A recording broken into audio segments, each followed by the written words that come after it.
বাড়ি তো নাই কইলেই চলে, যেখানে আছে এখানে কথা কও। দেশের বাড়ি চাঁদপুর, নদীয়া ভাঙছে, জীবনে যায়নি।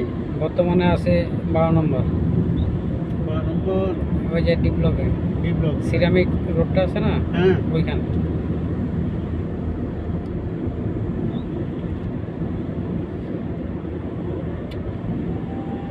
আমার বাসাটা হইলো রাতারাতে 33-8 কনস্ট্রাকশন করে 33-8, হ্যাঁ, ওই যে ইয়াতে পল্লবী। পল্লবী। আমার হলো 33-9 আমার বাড়ি।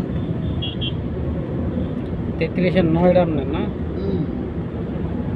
আমরা ওই কালকে তো আসলাম গিয়া 33-8। না কালকে তো কালকে যাই না, পরশু দিন এমনি। হ্যাঁ কালকে বিকালে যাওয়ার কথা ছিল, অফিসে যায় নাই। আজকে কালকে যাওয়ার কথা ছিল, আমার ওখানে চা খাওয়ার কথা ছিল, যাইতে পারবে না।